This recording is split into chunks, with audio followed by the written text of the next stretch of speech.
Dear finance professionals and students, welcome to podcast of Fca Deepak Rao, a practicing chartered accountant. Daily news and updates for 23rd February 2026. Haryana government has de-empanelled AU Small Finance Bank and IDFC First Bank from government business due to alleged fraudulent account openings. AU Small Finance Bank shares dropped over 6%. AU Small Finance Bank denies wrongdoing, stating all KYC checks were completed and transactions were initiated by the government department. IDFC First Bank's market capitalization plummeted by Rs 14,438 crore after Rs 590 crore fraud at its Chandigarh branch. Employees allegedly conducted unauthorized transactions in Haryana state government accounts, leading to a significant deposit balance discrepancy. IDFC Bank insists the incident is isolated and contained, but the Haryana government has de-empanelled the bank, signaling a loss of confidence.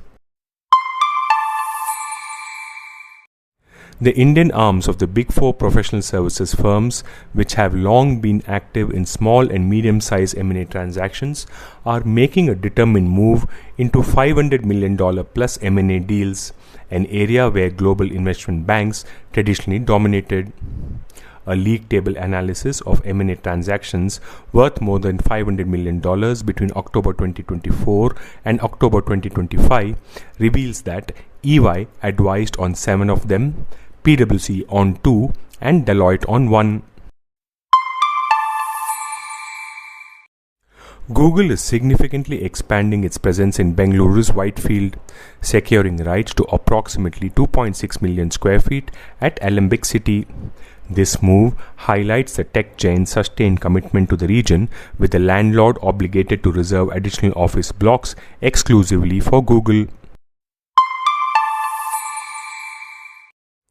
India's Monetary Policy Panel unanimously decided to maintain the repurchase rate at 5.25%, deeming it appropriate amidst buoyant growth and benign inflation. This decision follows a US trade agreement that has boosted optimism for exceeding growth forecasts, with inflation expected to remain stable and external risks perceived as limited. India's data center capacity is projected to surge nearly six-fold from about 1.5 gigawatt in 2025 to 8 to 10 gigawatt by 2030, while electricity consumption from the sector is expected to rise sharply from 10 to 15 terawatt hours in 2024 to 40 to 45 terawatt hours by 2030. The rapid expansion will lift data centers' share in India's total electricity demand from 0.8% currently to as much as 2.5 to 3% by the end of the decade, positioning the sector among the fastest growing power consumers in the country. KKR & Co. has agreed to buy a majority stake in XCL Education Holdings Pte.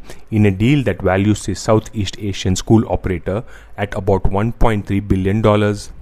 The company has K-12 school campuses across Southeast Asia, including XCL World Academy in Singapore, the American School of Bangkok's Sukhumvit campus, and Vietnam Australia International School. Its other shareholders, including Singapore state investor Temasek Holdings Pte. This podcast is sponsored by Sound of CA. We share because we care. Vande Mataram, Jai Hind.